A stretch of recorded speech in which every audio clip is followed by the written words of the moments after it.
Assalamu alaikum ardактуу биздин каналдын көрүүчүлөрү, фермерлер, кутмандуу күнүңүздөр менен уйдун уйларын көрсөтөмүн.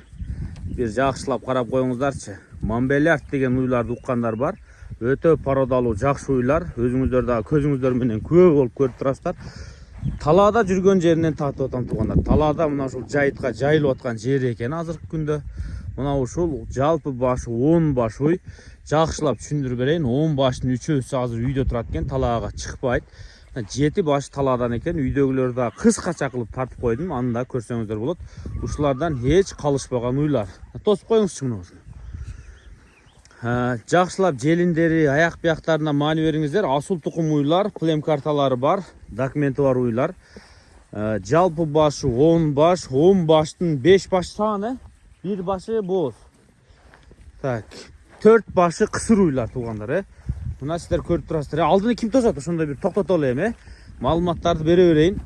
Үйдөгү 3 башы мында ачык айтып коелу деди. Яшур болуп, айыгып, анан үйдө азыр кичине эс алып турган убагы дейт. Эгер сатылбай калса, кийинирээк алар дагы талаага чыгат. Мындайча айтканда, Кыргызстанда азыр яшур болбогон ача туяк айрыкча уй калбады туура. Эми койлор болуп атат. Мындай, илгеркиде яшурдан аз коркпосо болот.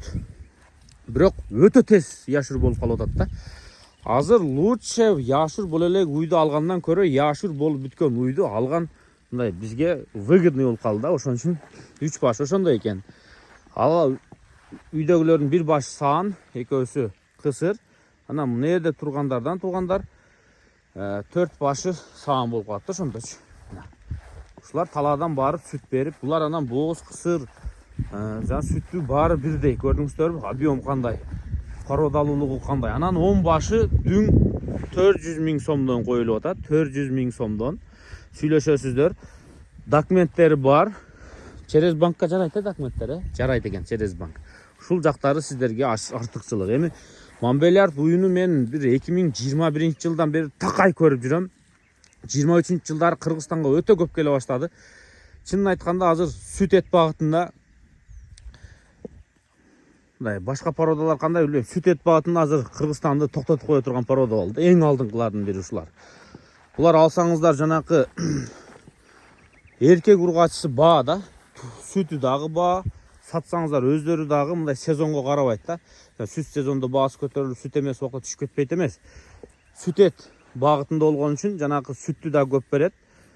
Сүттүн баасы түшүп кетип, сезон жокто дагы баасы кармалат. Жанакы анан эгер эркек тууп калса, мисалы үчүн эркек тууп калса, эркектери дагы билесиздер, пародага бир жагынан анан мындай эттүүлүгү жагынан бааланган үчүн мындай эркек музоолору дагы бааланат, ургачылар дагы бааланат да. Ошон үчүн бир көрүңүз. Мына боозбу?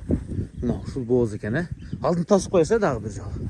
Туугандар, булардын дареги Чүй облусу Сокулук району Совхоз Фрунзе деген айыл. Чүй Сокулук туугандар. Сокулуктун Бишкек тарабында Совхоз Фрунзе деген объездойдун жээгинде ушул айыл бар. Ушул жерде мына талаада. Совхоз Фрунзе бул жак, ушул жак объездной. Объезднойдо Воен Антоновка, моякта авторынак бар. Авторынак вокзал мояка Сокулукка кетет. Бул жагы Дордой. Билбегендер болсо, расчет ушундай, ушул жерден келип көрө бересиздер. Ээсинен так дарегин сурап келип көрсөңүздөр болот.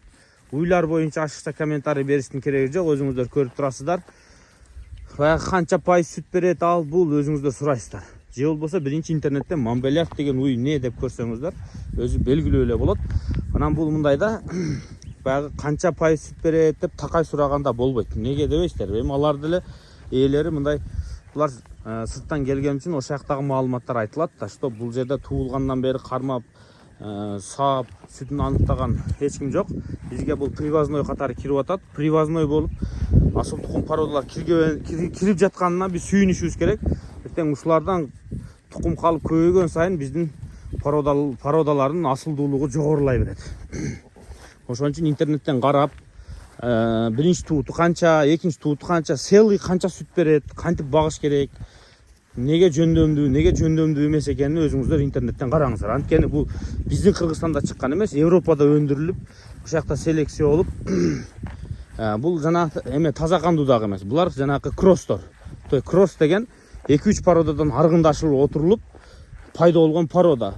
Наоборот, кросс күчтүү болот. Анткени ар бир породанын жакшы жагы алынып туруп, улучшенный вариант ортодон жаралып чыгат да туугандар, селекциялык жол менен. Ошон үчүн Мамбелер да бүгүнкү күндө бизде азыр Кыргызстанда өтө актуалдуулугу өсүп аткан породалардын бири.